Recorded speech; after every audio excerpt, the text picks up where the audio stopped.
يا صباح السعادة والجمال، بعتولي تقولوا لي هو المؤتمر ده عايزين نفهم منه اكتر، فقررت ان انا اخدكم جولة معايا من اول الأوضة. ده الشباك بتاعي على الأوضة ومش عايزة انق علشان انا دافعة كتير قوي.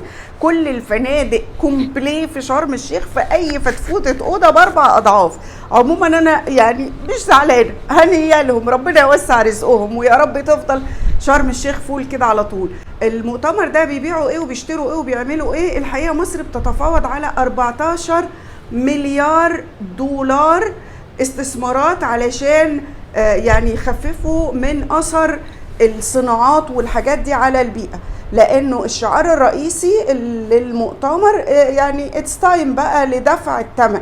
كل اللخبطه اللي في الجو وفي المناخ والمشاكل اللي الارض بتشوفها دي نتيجة الصناعات أو العمل كتير قوي في صناعات أهدرت الموارد وعملت درجات حرارة وكربون وبلاوي كده مش عايزة أوجع دماغكم فيها. فكله بيناقش على فكرة إنه اللي عك حاجة يصلحها أو يدفع ثمن تصليحها.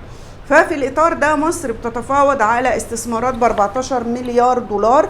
امبارح كنا في جلسة حلوة قوي قوي كانت ماسكاها رانيا المشاط، وحاضر فيها وزيرة التعاون طبعا الدولي، وحاضر فيها كل ممثلين المؤسسات المالية الكبرى، بنك الإعمار الأوروبي والبنك الدولي وصندوق النقد والأمم المتحدة ومش عارفة ايه. واتبسطت قوي ان كله بقى في اخر الجلسة عمالين يقولوا لنا كونجراتيليشنز علشان وقعت اتفاقات كتيرة كده، فشكلنا هيبقى في اخبار حلوة. هفتن لكم على الحكومة اخر المؤتمر واقول لكم وصلوا لايه. يلا نتحرك بقى واحكي لكم الباقي في بص بقى، انا قلت اخدكم في الحتة الطرية الاول. دي الجرين زون. يعني ايه الجرين زون؟ اللي هي مناطق كل الدول عاملة فيها أنشطة لطيفة للتعرف على ازاي نبدل الصناعات المؤذية بتاعتنا دي لحاجات تانية صديقة البيئة، وعاملين نماذج حلوة قوي، أنشطة بالأساس ومزيكا وحفلات وحاجات لطيفة كده. البلو زون هي المناقشات الحقيقية، عشان كده فيها كلام تخين كده وأصوات عالية وخناقات بصوا بقى، أنا يعني قابلت بنكير متعددة المواهب بصراحة.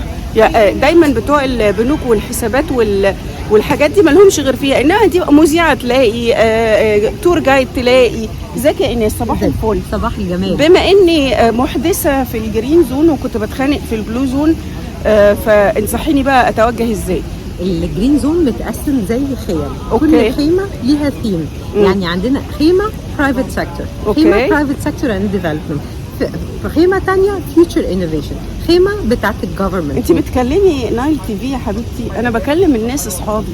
طيب البرايفت سيكتور اللي هو القطاع الخاص. والقطاع الخاص ومعاه التنميه. أيوة. واللي عندنا الحكومه بوزاراتها، نخش نلاقي كل الوزارات. عندنا كمان الانوفيشن، كل ما هو مبتكر، افكار جديده ومبتكره. ايوه. طب انت هتوديني فين؟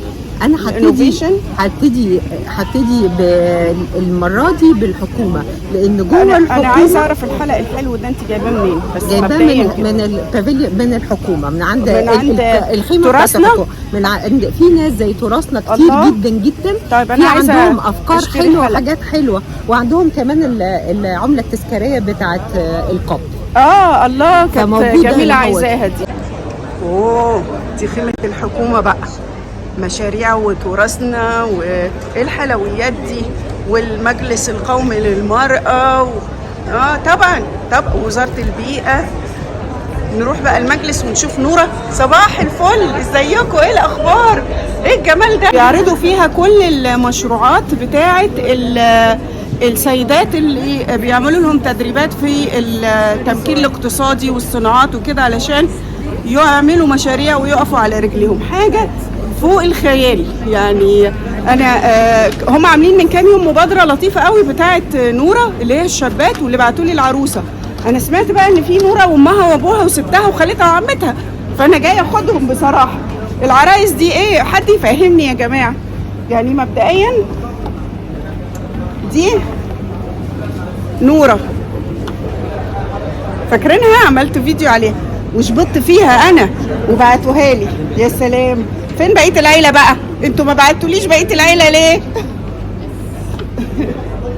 في طبعا ده شغل الستات الجدعه المصريه. انتوا عارفين ان انا كان حلم حياتي ان انا يبقى عندنا عروسه مصريه. يعني لما كنت بروح طول الوقت الدول تلاقوا عرايس بتعبر عن ثقافه الدول دي، بقى عرايس مصريه بتعملها ستات اللي هي اخذت التدريبات الاقتصاديه في المجلس القومي للمراه، او الستات المعنفات. يعني كتير يقول لك ايه، انا بتعرض للعنف ومش عارفه اعمل ايه ومش عارفه اصرف على اولادي ازاي وكده. كل ده المجلس لما بيكلموا الخط الساخن بتاعه اللي هو 15115 مش بس ممكن بيساعدوهم يرفعوا قضايا، لكن كمان بيساعدوهم انهم يعملوا مشاريع ويقفوا على رجليهم عشان مبقوش مضطرين بس يقعدوا يجروا ورا ايه المحاكم والنفقات.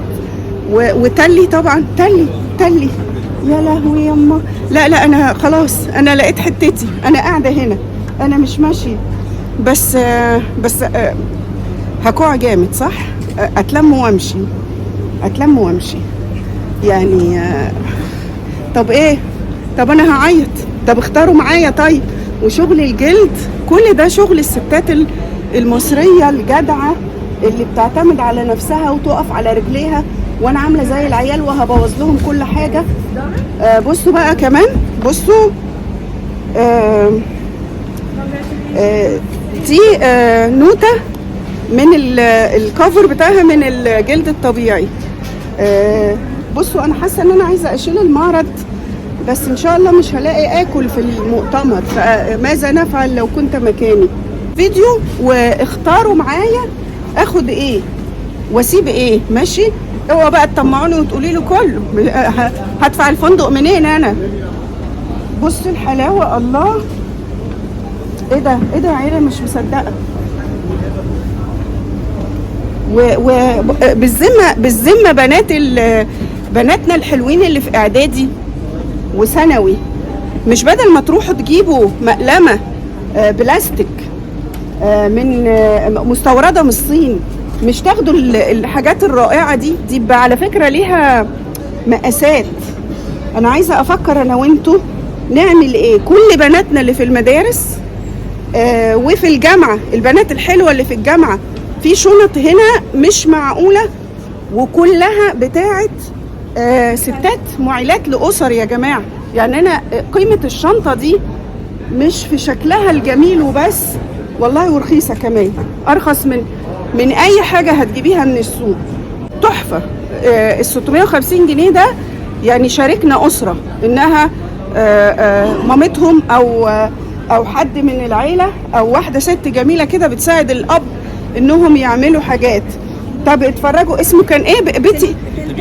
تالتة بيس. اصل سبت العيال من زمان والله، ولادي كبروا. يعني اصغر حد عندي كان 18 سنه، بقى 18 سنه، فالبتاع ده كان نافخني زمان يا حاجه كده. بس اهو العيال بيحبوه قوي، كل الالوان وكله بايد الستات المصريه الجدعه. في حاجات كمان ريسايكلينج من الكانز الله.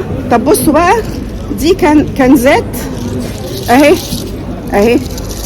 عارفين. الله انتوا هنا. دكتور مايا، يا صباح الفل. دكتور مايا ودكتور ماجد عثمان، ايه الجمال ده. وانا منطلقه. شرفتينا يا حبيبتي، ايه الجمال ده. انا منبهره. صباح الخير يا دكتور. صباح الخير، ازاي حضرتك؟ ايه النور والهنا ده، ايه الجمال ده. انا مش متخيله انه الستات اللي بياخدوا تدريب في المجلس شايفه كمان واصلين للمستوى ده من الحلاوه والاحترافيه. وبعدين عماله بقول انتوا كده لو دفعت الفلوس اللي معايا هنام في الشارع، هدفع فلوس الاوتيل يا اخواتي، مش معقول. ايه ده، شايفه تحفه. شايفه بتعملها ازاي، ولا بنات لا تلبسها على وشها والدقه لا الفينيشنج حلو قوي كده، دقه مش معقول. وفينيشنج والحاجات، يعني حتى بقول لهم حاجات الدقيقة كمان حلوه. لا سهيله لو جت، سهيله عاشقه لحاجه المطبخ، فعشان حضرتك تحط لها بقى اسمه ايه، رانر بالفوط بتاعته. انتوا كده على فكره انا بعاني من العنف المالي. سهيله هتيجي تخرب بيتي هنا. سيبيهم ينبسطوا يا رب يا رب كلهم ينبسطوا يا رب. بس اجمل حاجه ان كل قطعه هناخدها من هنا هي قطعه بتبني بيت. فعشان كده بقول الشنط تحفه، المقلمات تحفه، كل قطعة هنا هي بتاعت معمولة بإيد ست، إما إنها بتعيل أسرة لوحدها أو إنها بتشارك جوزها في إعالة الأسرة علشان يبنوا بيت محترم. فكل قطعة هنا بجد تتبروز. وادعوا لي باللي أنا هعمله. أنا هعمل حاجة يعقبها الندم دلوقتي. أشوفكم بخير.